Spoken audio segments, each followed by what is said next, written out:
Қазақтың Шымкентте 5-тен 1-і. Ешқашан шығармаңдар естен мұны. Әрқашан бізге қарап өлшенеді қазақтың қаншалықты екендігі. Біз әрдайым жаңа идеялар мен жобалардың, ауқымды инвестициялардың ордасына айналған Шымкент құрама штаттары, немесе Қазақстандағы Техас аталып кеткен алып шаһардамыз. Армысыз көрермен, эфирде Шырайлы шаһар бағдарламасы. Сіздермен бірге Серік Жұмабек.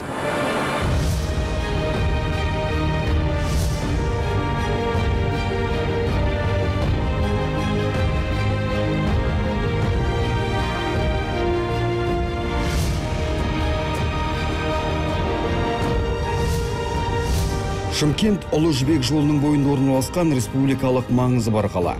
2018 жылдың 19 маусымына дейін оңтүстік Қазақстан облысының орталығы болып келді. Жалпы аумағы 116.280 гектар. Халық саны бойынша Алматыдан кейінгі екінші орында тұр. Миллионнан астам тұрғыны бар қалада қазақ, өзбек, татар, неміс, еврей, поляк, башқұрт, Әзербайжан сынды 19 ұлттың өкілін құшағына сыйдырған қонақжай, қайырымды, ең бастысы еңбекқор халық өмір сүреді.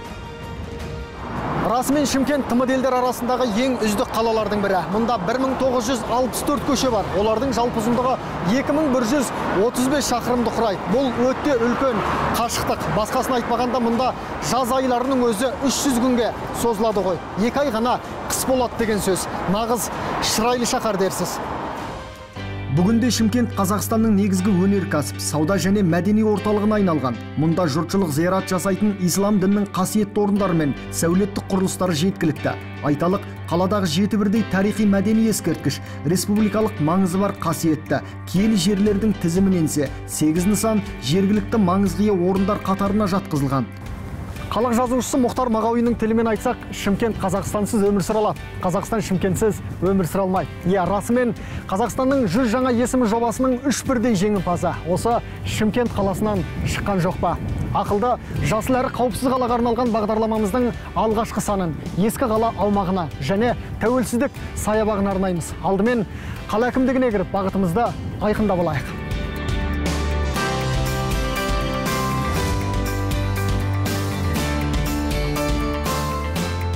Шымкент қаласы өзі географиялық тұрғыда өте туристік орталыққа бейім жерде орналасқан деп айтсам мен қателеспеймін. Туризмге лайықты үлкен мәселе ол темір жол болсын, әуе жолы болсын, автомобильдік жолдар болсын, бәрі осы Шымкент қаласының төңірегінен немесе кесіп өтетін сондай инфрақұрылым бар. Сол себептен бүгін таңда толығымен айтуға болады, туризмді ары қарай дамытуға толығымен потенциалы бар, тек қана осы бағытта жұмыс жасауымыз керек.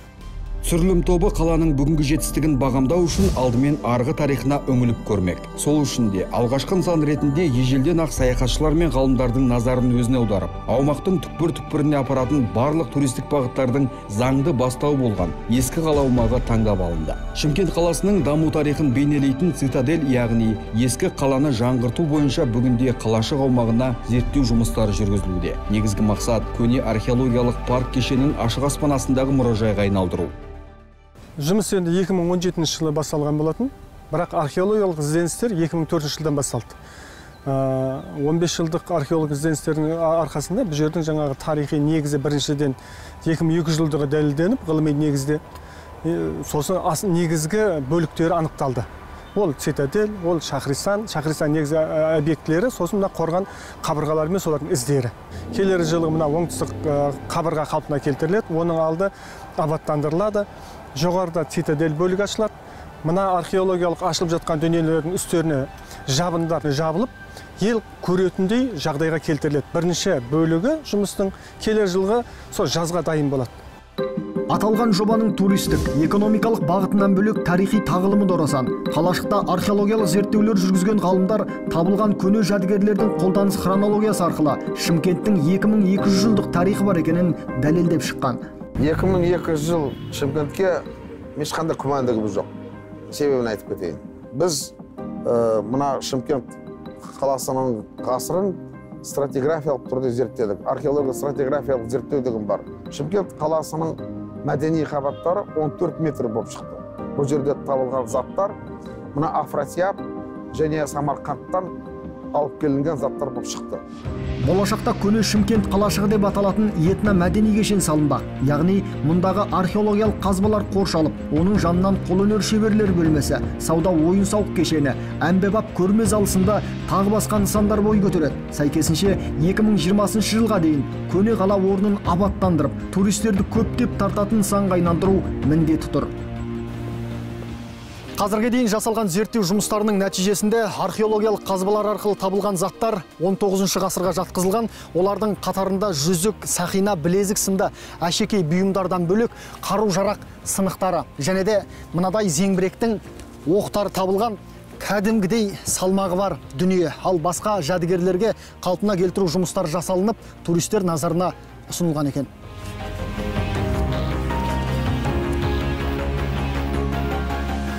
Шымкент қалашығы бұл осы СНГ деп айтсақ болады. Қаланың ішіндегі, қазіргі современный қаланың ішіндегі сақталып қалған бірден бір ескерткіш болып табылады. Қала өзі Шахристан, Цитадель деп екіге бөлінеді. Рабат территориясы бар. Енді біз қазір тұрған жер Шахристанда тұр. Ол жерде қаланың қорғаныс жүйесі жаңа атап өткендей, бүкіл осы оңтүстік, шығыс және батыс беткей жағынан бүкіл қорғаныс жүйесі ашылып отыр. Яғни ол сол кездегі мынау соңғы орыс кезеңімен аяқталған қорғаныс жүйесі болып табылады. Жалпы осы жиналған мәліметтер бар, мынау керамикалық қыш ыдыстар, бұйымдар бар. Әрбір мәдени қабаттың дәуірі анықталып, жалпы осы біздің ескі қалашықтың тарихының сыр шертіп жатыр. Ескі қала аумағынан шығысқа қарай сәл жүрсеңіз биіктігі 15 метрлік мына алып қақпаға жолығасыз. Бұл көне Шымкент пен бүгінгі ұлыстың, тіпті бүкіл қазақ халқының ұйытқысы болған тәуелсіздік саябағы. Олай дейтініміз, кіреберістегі қаз-қатар тізілген мәрмәр тақталарда 1991 жылдан 2011 жылға дейінгі елімізде орын алған елеулі тарихи оқиғалар тасқа қашалып жазылған.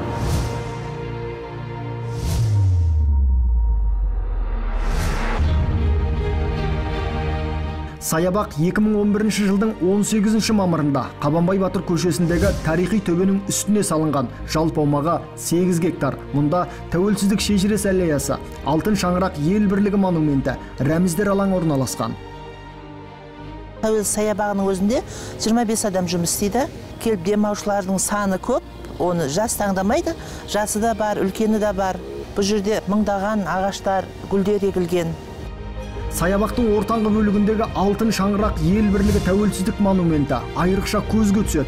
Күн сәулелі шаңырақ тарқалаған 137 мәрмәр тіреу елімізде мекен етіп жатқан барлық ұлт пен ұлыс өкілдерінің ынтымақ пен бірлікті ту етіп, бітімгершілікте өмір сүріп жатқандығын бейнелеп тұр.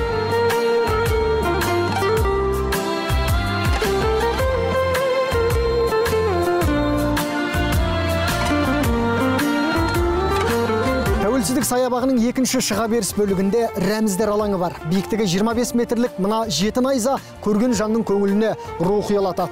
Ал көлемі 128 шаршы метрлік көк туымыз 50 метр биіктік келінген. Бейбіт күннің биігінде желбіреген байрақты көргенде көңіліңе шаттық пен бақыт орнайды. Міне нағыз тәуелсіздік.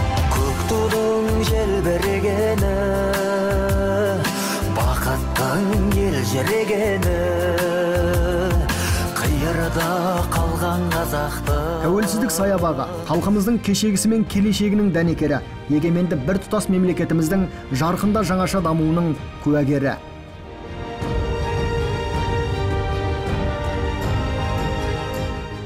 Қазақстанның қасиетті жерлері қанша ғасыр өтсе де, бізді кез келген рухани жұтаңдықтан сақтап, аман алып шығатын символдық қалқанымыз, әрі ұлттық мақтанышымыздың қайнар бұлағы болып қала береді. Әлем бізді қара алтынымен, немесе сыртқы саясаттағы ірі бастамаларымен ғана емес, мәдени жетістіктерімізбен де тануы керек. Бұл шырайлы шаһар бағдарламасы. Амандықта жолығайық.